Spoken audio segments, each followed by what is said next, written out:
One of the most recognizable games on the planet, one that has sold millions and become an esport, a game that is still being played on a large scale with thousands of servers available at any time. Counter-Strike 1.6 is still as relevant now as it was 10 years ago. But is it still as addictive and easy to get into, or should you look for another digital drug? In Counter-Strike, you are given money with which to buy weapons and equipment at the start of the round. The amount you receive is increased if you scored a kill, completed the given objective, or the team has won the previous round. There is a large assortment of weapons ranging from submachine guns to shotguns to various rifles.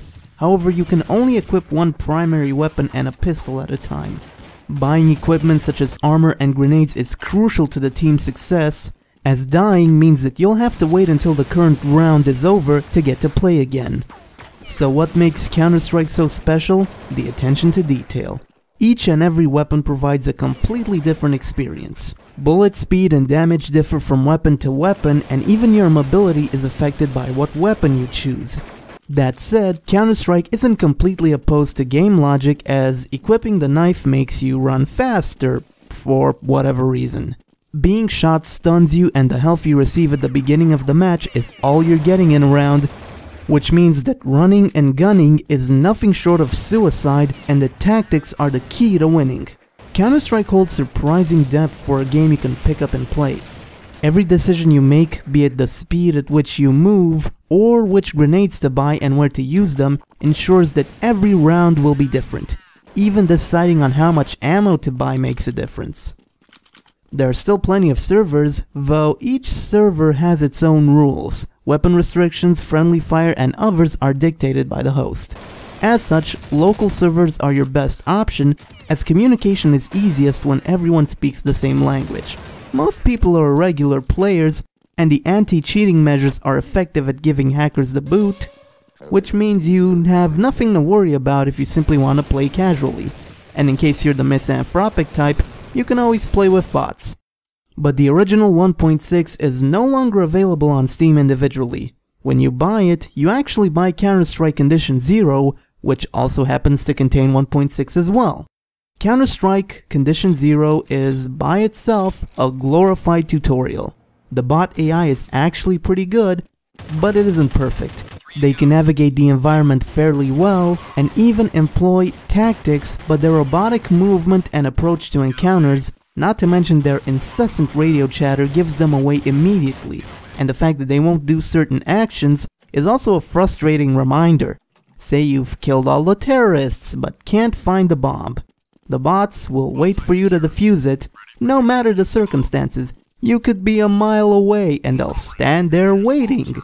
You can't even command them to rescue the hostages or defuse, and even if they do happen to defuse, they never seem to remember to buy the fuse kits, which garners mixed results.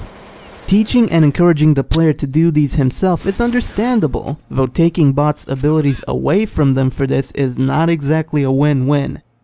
Still, every difficulty has different objectives based on the map, and it does teach you basic tactics and how to use weapons well enough to prepare you for the real deal. Deleted scenes is more interesting and perhaps what Condition 0 should have been in the first place.